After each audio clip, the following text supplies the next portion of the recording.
Hey YouTubers, hey, we're gonna work on getting these hinges put in. I've got 2 in, and that's because I keep messing up on the video, but that's okay, we'll get it right. The first thing you're gonna want to do is you're gonna need what's called the Dubro Quick Hinge Slatter. This is a tool that you use to make your slats and your control surfaces, and it works really nice. I've just used it. It's not rocket science. You need your handle off your X-Acto knife. Place your fork tool in the end of your tool. It's not easy to put these in. These are a little bit thicker than they need to be. Alright, tighten that up. Look for our mark where we want our hinge, which is right here. And now we'll take this tool here and we want to center that on the very center of your seam on your where your hinge is going to go. And then you'll hold that on there just like that. Of course, it's sliding around.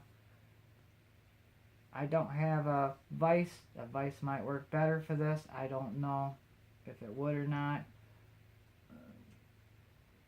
Anyways, we hold it center, and you can tell by center by looking at the 2 pins on either side. Hold it on its edge. Slide your tool in, which, wow, all of a sudden I'm having issues. Okay, and push down in, and then just take your tool and start rocking it back and forth, just like that, and push down gently. You can see it go down into the balsa on your control surface. Push it down to about there, and then wiggle it back out. And then you might want to try it again. Make sure it gets all the way down to right about where this shoulder is here. You can see where it is right there. Okay? Rock it back out. Now, what you want to do, take this off. Loosen it first. Take your pick tool.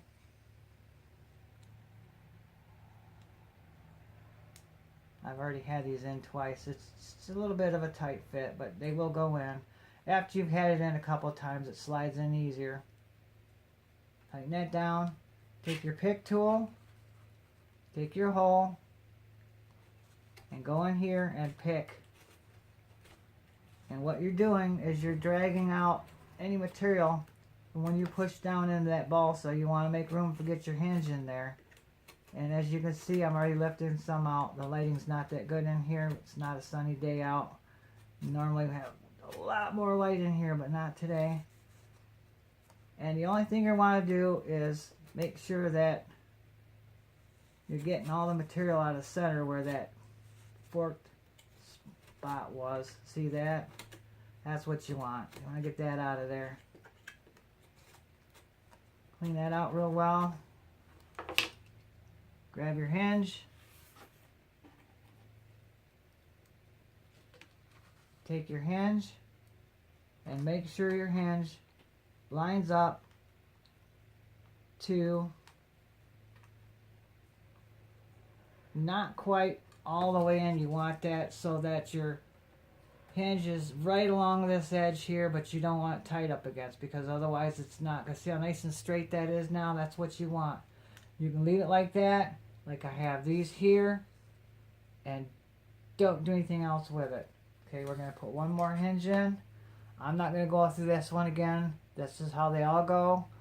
And then what we're going to do is go over onto the empennage, and we're going to mark where these hinges are going to be, and we're going to go ahead and make matching holes.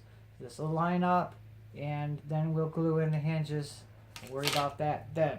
Right now we don't worry about gluing anything, okay? Alright, we'll get back with you here in a second.